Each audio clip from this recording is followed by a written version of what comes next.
বনি ইসরাইলের এক আল্লাহর বান্দা ৯৯টা খুন করলো। ৯৯টা খুন করে এবার চিন্তা ভাবনা করে অনুশোচনা চলে আসলো, হায় হায় জিন্দেগিতে এমন কোনো গুনাহ নাই তো করলাম না, কি উপায় হবে আমার? আমি তো ৯৯টা মানুষকে খুন করে ফেললাম। অনুশোচনা যখন চলে আসলো, আল্লাহর বান্দা এলাকার মানুষের কাছে যায় বলে, হে এলাকার মানুষ, তোমরা আমার একজনের খবর দাও যেই মানুষটা আমার সুন্দরভাবে একটা ভালো পথ দেখায়া দিতে পারবে। তারা সবাই বলল, অমুক জায়গায় যাও। অমুক জায়গায় গেলে দেখতে পাবা এক খ্রিস্টান পণ্ডিত ওখানে আছে, ওই খ্রিস্টান পণ্ডিত তোমাকে ভালো পথ দেখায়া দিতে পারবে। বনি ইসরাইলের ওই আল্লাহর গোলাম দৌড়াইয়া ওই খ্রিস্টান পণ্ডিতের কাছে গেল।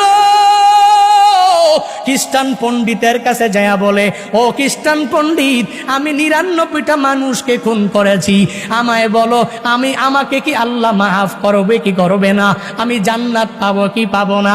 খ্রিস্টান পণ্ডিত যখন শুনতে পায় যে ৯৯টা খুন করেছে, বলে না না, কশিন কালেও হবে না, তোমাকে ক্ষমাও করা হবে না, এত বড় গুনাহগার তুমি, কশিন কালেও তোমাকে মাফও করা হবে না। এবার ওই লোকটা বলে, যেহেতু মাফ করা হবে না, তাহলে ৯৯টা রেখে লাভ কি? তোমারেও আমি দুনিয়া থেকে বিদায় করে দিব। এই কথা বলিয়া সেঞ্চুরি পূরণ করে ফেললো। ১০০ মানুষকে আল্লাহর বান্দা খুন করে ফেললো। এবার যায় আবার বলে, ও এলাকার মানুষ, তোমরা আমারে যার খবর দিয়েছ, ওই লোকের কাছে যখন আমি চলে গেলাম, ওই লোকটা তো আমারে কোনো কিছুই পথ বললো না। বলল আমি নাকি জান্নাতি হতে পারবো না, আমি নাকি জাহান্নামী হয়ে যাব। এবার তোমরা আমায় বলো আমি কোথায় যাওয়া লাগবে? তোমরা আমায় বলো কোন জায়গায় আমি গেলে একটা ভালো পথ খুঁজে পাবো। আবার সবাই মিলিয়া আরেকজন পণ্ডিতের কাছে তাকে পাঠায়া দেয়। ওই পণ্ডিতের কাছে আল্লাহর বান্দা বনি ইসরাইলের ওই খনি যখন দৌড়ায়া যায়, ওই লোকের কাছে যাইয়া যখন বলে আমি ৯৯টা না, বরং একজন পণ্ডিতের মাধ্যমে ১০০টাই খুন করেছি, তুমি আমায় বলো আল্লাহ আমাকে মাফ করবে কি করবে না? আমি ক্ষমা পাবো কি পাবো না?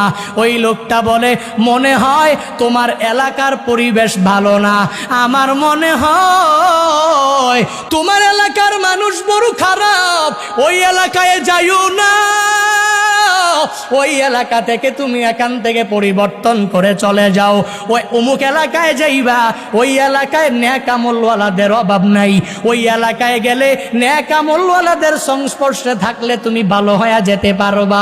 তোমার এলাকা ভালো না, এলাকার খারাপ মানুষের কারণে তাসির পড়েছে। এবার ওই লোকটা সে তো অনুশোচনা করে করে ভালো হতে চায়।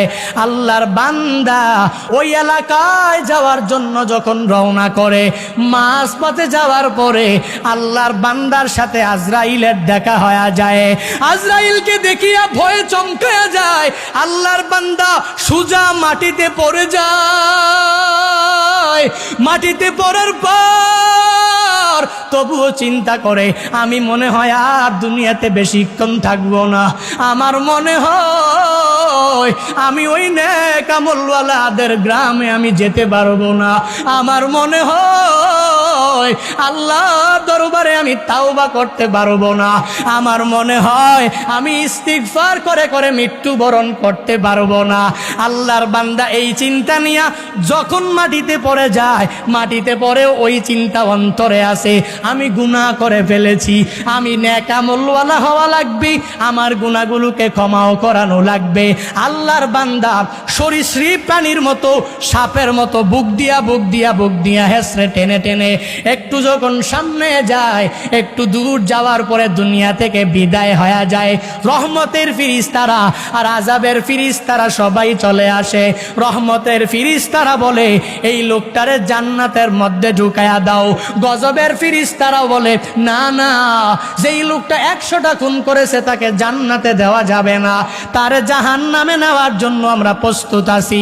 রহমতের ফিরিস্তা বলে জান্নাতে নিবে, গজবের ফিরিস্তারা বলে তাকে তাকে জাহান্নামে নিয়ে যাওয়া লাগবে।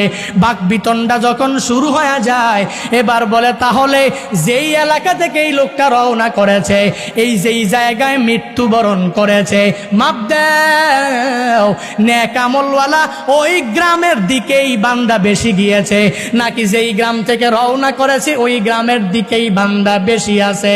যখন মাপ দেওয়া হলো, মাপ দিয়া দেখে যেই বান্দা, ওই বান্দা আজরাইলকে দেখিয়া যেই জায়গার মধ্যে পড়ে আছে, পড়েছিল ওই জায়গা হলো 2 গ্রামের মধ্যবর্তী জায়গা।